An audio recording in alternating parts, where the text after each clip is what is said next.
Hi guys. आज हम लोकसभा की शक्ति और राज्यसभा की शक्ति डालेंगे। हम लोकसभा और राज्यसभा का गठन पढ़ चुके हैं। और सबसे पहले अगर आपने चैनल सब्सक्राइब नहीं किया है तो प्लीज पहले चैनल को सब्सक्राइब जरूर करें। देखो, आज पढ़ेंगे हम लोकसभा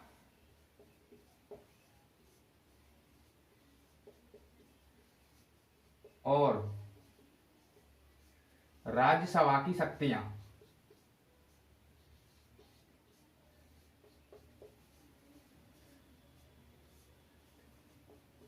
देखो, दोनों की शक्तियां सेम है, थोड़ा बहुत अंतर है। वैसे शक्तियों की बात करें तो लोकसभा शक्तिशाली सदन है। राज्यसभा में इतनी शक्तियां प्रदान नहीं की गई हैं राज्यसभा को। कुछ दो विशेष शक्तियां जो प्रदान की गई थी वो मैंने आपको बता दी हैं, 249 और 312। सबसे पहले हम लेते हैं लोकसभा की शक्तियां। नंबर 1, लोकसभा की शक्तियां।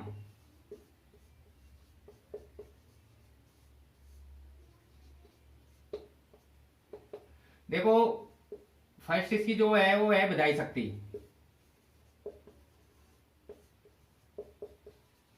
विधायी शक्ति ये संसद की शक्ति है, लोकसभा की भी शक्ति है, राज्यसभा की शक्ति है।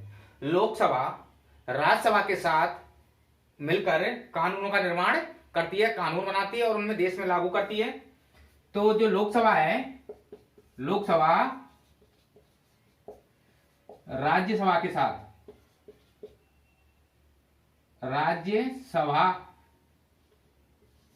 साथ मिलकर कानूनों का निर्माण करती है। नंबर 2, वित्तीय शक्ति।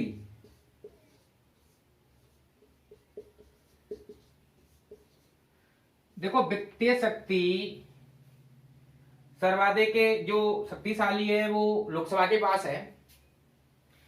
आवित्तीय विधेयक और संविधान संशोधन विधेयक, ये दोनों किसी भी सदन में पहले पेश किए जा सकते हैं, या राज्यसभा में या लोकसभा में। लेकिन संविधान के द्वारा जो शक्ति प्रदान की गई है वो धन विधेयक के सर्वप्रथम लोकसभा में ही पेश होंगे। लोकसभा में ही पेश किए जाएंगे।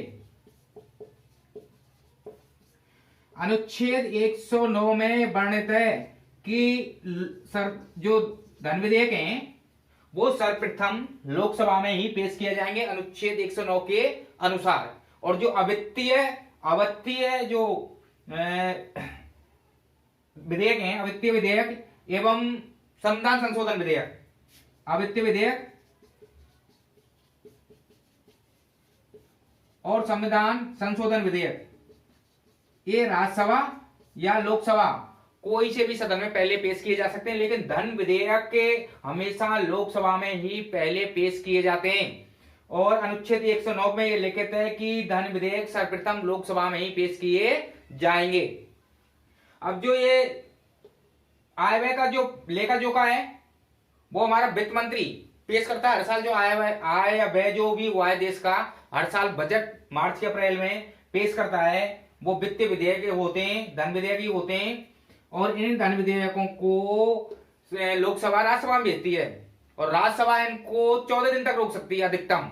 अगर ये जो लोकसभा धन विधेयक को उसमें भेज रही है राज्यसभा में, राज्यसभा उसमें कोई संशोधन नहीं कर सकती है। सिर्फ लोकसभा को सलाह मशवरा दे सकती है, लेकिन उसकी सलाह को लोकसभा माने ना माने लोकसभा पर निर्भर है। अगर दोबारा उसको रिटर्न करती है तो 14 दिन के अंदर राज्यसभा को लौटाना पड़ता है। अगर राज्यसभा नहीं लौटाती है तो धन विधेयक के पास मान लिए जाते हैं। तीसरी जो शक्ति है वो है संविधान संशोधन शक्ति। संविधान संशोधन शक्ति तो लोकसभा राज्यसभा के साथ मिलकर संविधान में संशोधन करती है। अकेले लोकसभा को ये शक्ति प्राप्त नहीं है। राज्यसभा और राज्यसभा दोनों मिलकर संविधान में संशोधन करते हैं। अनुच्छेद 368 के तहत, अनुच्छेद 368 के तहत तुम्हारे संविधान संशोधन होते हैं। यह दक्षिण अफ्रीका से लिया गया था जो संविधान संशोधन की प्रक्रिया है 368 के तहत। राज्यसभा और लोकसभा और राज्यसभा दोनों मिलकर करते हैं। ये साधारण जो संशोधन होते हैं ये दोनों मिलकर साधारण बहुमत से पास हो जाते हैं, लेकिन कुछ ऐसे जो असाधारण हैं या कठोर संविधान संशोधन बोलते हैं जिनको हम, तो उनमें लोकसभा और राज्यसभा के साथ साथ आधे से अधिक राज्यों की सहमति जरूरी है। जैसे राज्यों का नए राज्यों का निर्माण है, उनकी सीमा का निर्धारण है, राज्यों के नाम परिवर्तन है, तो ऐसे जो कठोर संविधान संशोधन है उनमें लोकसभा और राज्यसभा के साथ साथ आधे से अधिक राज्यों की अनुमति आवश्यक होती है। अगली है आपकी निर्वाचन संबंधी शक्ति। चौथी है लोकसभा की जो शक्ति है वो निर्वाचन संबंधी शक्ति है। तो लोकसभा और राज्यसभा दोनों को ये निर्वाचन शक्ति प्राप्त है। तो जो निर्वाचन संबंधी शक्ति चौथी है निर्वाचन संबंधी शक्ति।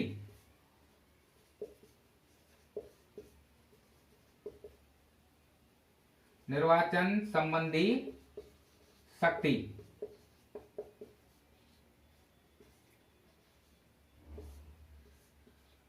अब देखो लोकसभा राज्यसभा के साथ मिलकर अनुच्छेद 54 के तहत राष्ट्रपति और अनुच्छेद 66 के तहत उपराष्ट्रपति का चुनाव करते हैं।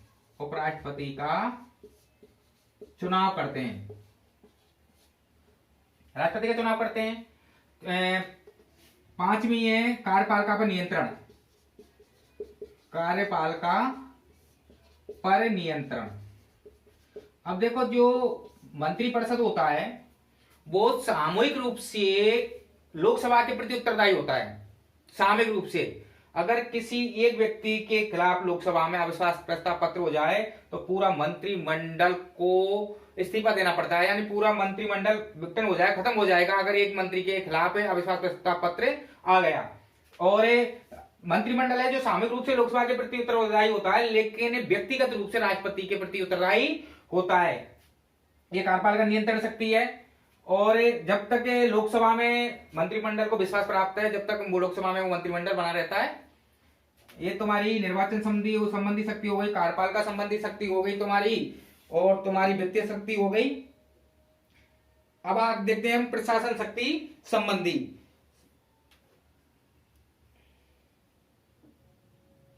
अब देखो जो प्रशासनिक संबंधी शक्ति है छठवीं प्रशासनिक संबंधी शक्ति, ये में इसी में यही है कि मंत्रिमंडल जब तक उसमें विश्वास बना रहता है, जब तक उसको लोकसभा का विश्वास प्राप्त है, यानी जब तक लोकसभा में उसका विश्वास प्राप्त है उसको तब तक मंत्रिमंडल पे बना रहेगा। यदि लोकसभा का विश्वास खत्म हो जाता है तो मंत्रिमंडल का विघटन हो जाएगा। यानी वही यही चीज आगे कार्यपालिका जो नियंत्रण है, यही प्रशासनिक संबंधी एक ही है, दोनों कार्यपालिका नियंत्रण या प्रशासनिक संबंधी शक्ति है, ये सेम है। इसमें जब तक वो जो मंत्रिमंडल है वो सामूहिक रूप से लोकसभा के प्रति उत्तरदायी होता है। ये तो तुम्हारी लोकसभा की शक्ति हो गई। अब पढ़ेंगे हम राज्यसभा की शक्ति। नंबर 1 वही है विधायी शक्ति, वही है राज्यसभा लोकसभा के साथ मिलकर कानूनों का निर्माण करती है। दूसरा वित्तीय शक्ति, वित्तीय शक्ति तो इसमें वही है लोकसभा बजट को या जो धन विधेयक होते हैं उनको राज्यसभा में भेजती है, और राज्यसभा उसको अधिकतम 14 दिन तक रोक सकती है। 14 दिन से पहले अगर उसको लौटाती है, उसमें सलाह मशवरा के लिए कोई सलाह देती है, विचार विमर्श करने के लिए उसको लौटाती है, तो लोकसभा उसके विचार को माने, सलाह को माने ना माने वो लोकसभा पर निर्भर है। और दोबारा यदि लौटा दे तो राज्यसभा को लौटाना पड़ता है, और नहीं लौटाए तो ये लोकसभा में संसद में पेश मान लिए जाते हैं। तीसरा तुम्हारा निर्वाचन संबंधी शक्ति, तो निर्वाचन संबंधी शक्ति वही है कि अनुच्छेद 54 और अनुच्छेद 66 के तहत राष्ट्रपति और उपराष्ट्रपति का ये चुनाव करती है। कार्यपालिका नियंत्रण, अब देखो कार्यपालिका नियंत्रण शक्ति इसकी नहीं है, कार्यपालिका नियंत्रण शक्ति इसकी नहीं है क्योंकि इसका कार्यपालिका पर नियंत्रण नहीं होता है, क्योंकि जो तुम्हारे मंत्रिपरिषद होती है वो सामूहिक रूप से लोकसभा के प्रति उत्तरदायी होती है, तो राज्यसभा को उनके प्रति अविश्वास प्रस्ताव पत्र लाने का कोई अधिकार नहीं है। सिर्फ मंत्रियों से ये पूर्ण से पूछ सकती है, आलोचना कर सकती है, उनकी प्रश्नों की सिर्फ उनको उनके पद से हटा नहीं सकती है। तो ये हो गई इनकी शक्तियां। अब इसको दो विशेष शक्तियां और दे रखी हैं, कल मैं अगले नेक्स्ट चैप्टर में पढ़ा दिया था। अनुच्छेद 312 ये विशेष शक्ति है, अनुच्छेद 312 और अनुच्छेद 249। इसकी इंक और खत्म हो गई। तो अनुच्छेद 312 के तहत राज्यसभा न्यू अखिल भारतीय सेवाओं का सृजन कर सकती है, और 249 के तहत ये राज्यसभा को लगे कि कोई राज्य सूची का विषय राष्ट्र के महत्व का है तो उसे राष्ट्र के महत्व का घोषित कर सकती है। 312 और 249 है हमारी, 312 और 249। 312 के तहत न्यू अखिल भारतीय प्रशासनिक सेवाओं का सृजन कर सकती है।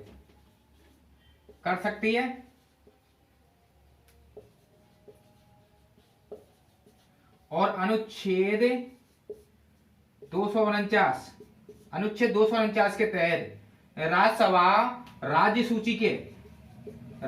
सूची के किसी भी विषय को राष्ट्रीय महत्व का घोषित कर सकती है। ये राज्यसभा की विशेष शक्ति है, विशेष